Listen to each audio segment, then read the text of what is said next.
महाराष्ट्र की राजनीति में काफ़ी बदलाव हुए। जहां पर उद्धव ठाकरे ने इस्तीफा दिया तो दूसरी तरफ राज ठाकरे को लेकर कई कयास लगाए गए थे कि एकनाथ शिंदे के खेमे के साथ नजर आ सकते हैं या एकनाथ शिंदे का खेमा राज ठाकरे के साथ नजर आ सकता है।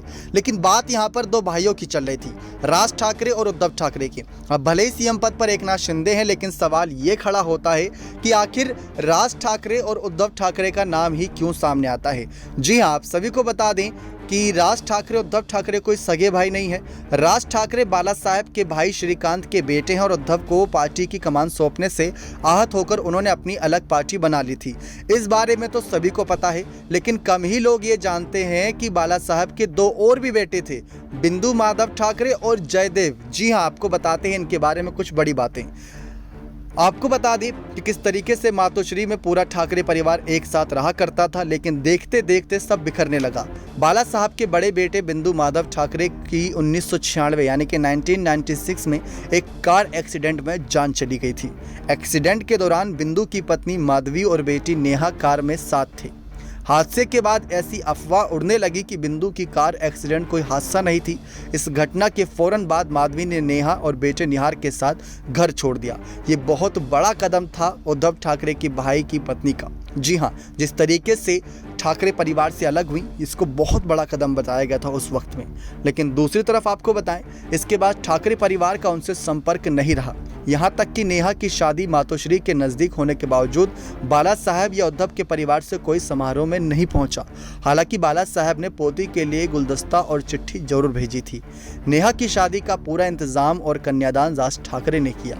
परिवार उन्हें ही सबसे बड़ा ठाकरे मानता है, इसलिए शादी के कार्ड राज की तरफ से ही भेजे गए। ये बहुत बड़ा कदम था एक तरीके से। लेकिन अब बात आती है यहाँ पर राज ठाकरे के एक और भाई की। आपको बता दें कि किस तरीके से बाला साहब के मंझले बेटे जयदेव के साथ रिश्ते भी खराब होने लगे थे। जयदेव अपनी पहली पत्नी जयश्री से अलग हो चुके थे।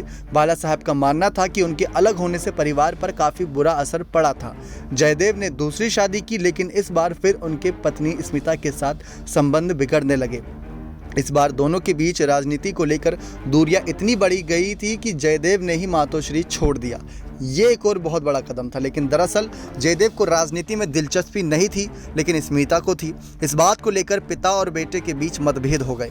जयदेव ने कहा था कि उनकी मां मीना ताई के जाने के बाद स्मिता की राजनीति में आने की महत्वाकांक्षाएं बढ़ने लगी थी। वह स्मिता को समझाते थे कि वह ऐसे उन्हें और अपने बेटे को नज़रअंदाज कर रही हैं, लेकिन उन्हें बाला साहब का समर्थन था। आखिरकार स्मिता अपने बेटे राहुल और ऐश्वर्या को लेकर मातोश्री में रुक गई, जबकि जयदेव अब बांद्रा ईस्ट में तीसरी पत्नी अनुराधा और बेटी माधुरी के साथ कलानगर में रहने चले गए। घर छोड़ने के बाद एक बार जब जयदेव बीमार पड़े तो बाला साहब उनसे मिलने पहुंचे, अस्पताल गए और फिर कलानगर में उनके घर गए। इस दौरान दोनों के बीच हल्के फुल्के पल भी नजर आए। जयदेव ने अपने घर में स्मोक करते हुए कुछ लोगों की तस्वीर का कलेक्शन रखा था। उनमें से एक पंडित नेहरू की ओर तस्वीर की ओर इशारा किया और कहा कि वह एक चालू आदमी थे। इस पर बाला साहब ने अपनी तस्वीर की ओर इशारा करते हुए पूछा, इस आदमी का क्या वह भी चालू है? इस पर जयदेव ने कहा कि नहीं, इसकी वजह से कई मराठी चूल्हे चालू हैं। जी हाँ, अपने पिता की तारीफ करते नजर आए। तो ये सारी बातें हैं जो ठाकरे परिवार से जुड़ी है और बहुत कम लोग जानते हैं। आपको बता दें, उद्धव ठाकरे का परिवार बाकी दोनों बेटों के मुकाबले हमेशा सत्ते में रहा, यानी कि एक सत्ता का जो केंद्र था उसमें बना रहा। अपनी ज़िंदगी के पहले 40 साल एकदम अनजान रहे उद्धव। 2003 में पार्टी का कार्यकारी अध्यक्ष नियुक्त होने के बाद पूरा कामकाज संभालते रहे।